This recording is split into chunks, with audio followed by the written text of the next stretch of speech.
کہا جاتا ہے کہ ایشیا اور یونان میں تقریباً 1000 آدمی نباتات اور حیوانات کے نمونے جمع کرنے پر مأمور تھے۔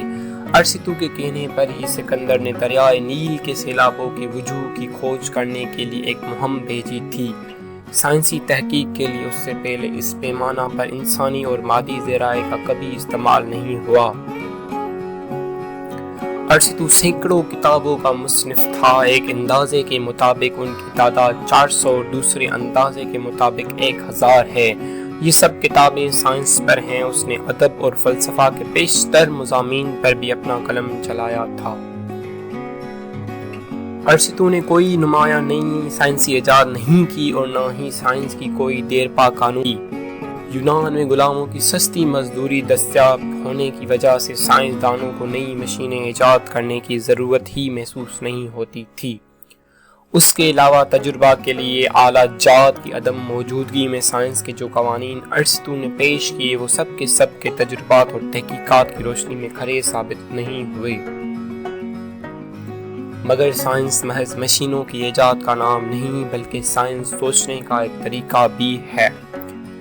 اس لحاظ سے ارسطو کے عظیم سائنسداں ہونے میں کوئی شک نہیں رہتا، کیونکہ ارسطو نے منطق کی جس سائنس کو جنم دیا اس نے آنے والی نسلوں کے لیے سوچنے کے ضابطے اور ذہنی ڈسپلن کا ایک معیار پیش کیا۔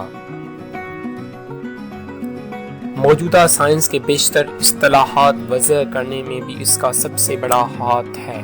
اس کے علاوہ سائنس کے میدان میں باقاعدہ مشاہدہ اور تجربے کا رواج بھی ارسطو نے ہی ڈالا۔ حیوانات اور نباتات کی ان گنت قسموں کو اپنی تجربہ گاہ میں جمع کر کے ارسطو نے کچھ ایسے مشاہدے کیے جنہیں آج کی سائنس بھی درست مانتی ہے۔ چنانچہ اس نے بے جان چیزوں سے لے کر جاندار مخلوق کے مختلف اقسام کو ایک ہی سلسلے کی مختلف کڑیاں قرار دیا، جس کے مطابق بندر 4 پائے اور انسان کی ایک درمیانی کڑی ہے۔ یہی اصول 2000 سال بعد ڈارون کے مسئلہ ارتقاء کا بنیادی اصول بنا۔ ارسطو کا علم حیوانی زندگی کے بیرونی پہلو تک ہی محدود نہ تھا، بلکہ وہ پہلا سائنسداں تھا جس نے جانوروں کو چیڑ پھاڑ کر کے ان کی اندرونی بناوٹ کا مطالعہ کیا۔ انسان کی موروثی خصوصیات کے بارے میں اس نے چند ایسے نکات ابھارے جن پر آج بھی سائنسداں اپنا دماغ کھپا رہے ہیں۔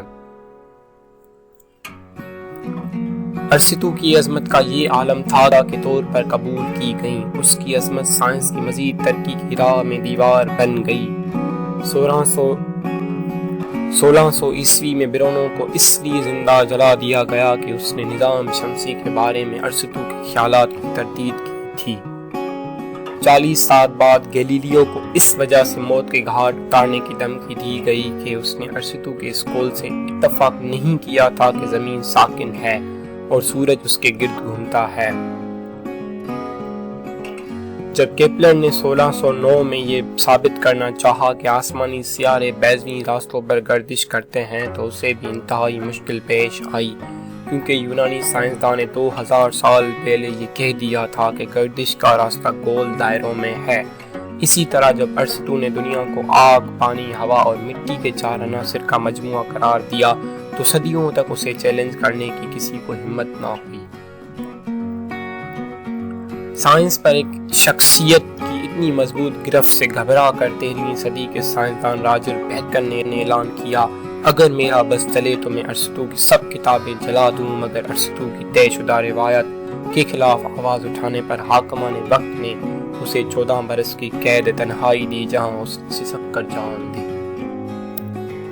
ارسطو یقیناً ایک عظیم سائنسداں تھا۔ نئے علم کی بنیادیں رکھتے ہوئے کچھ غلطیاں سرزد ہو جانا غیر متوقع نہ تھا، مگر بدقسمتی یہ تھی کہ وہ اتنا عظیم تھا کہ اس کے جانشین سائنسدان اس کی عظمت کو چھو بھی نہ سکے، جس کی وجہ سے اس کی غلطیوں اور کارناموں میں مدت تک امتیاز نہ ہو سکا۔ یونان کا فلسفر سائنسداں 62 برسوں کی کامیاب زندگی کے بعد حضرت عیسیٰ سے 322 برس پہلے وفات پا گیا۔ 1 سال پہلے سکندر اعظم کی موت ہو چکی تھی، اس طرح یونان کی عظمت کا سورج اپنے نصف النہار پہنچ کر غروب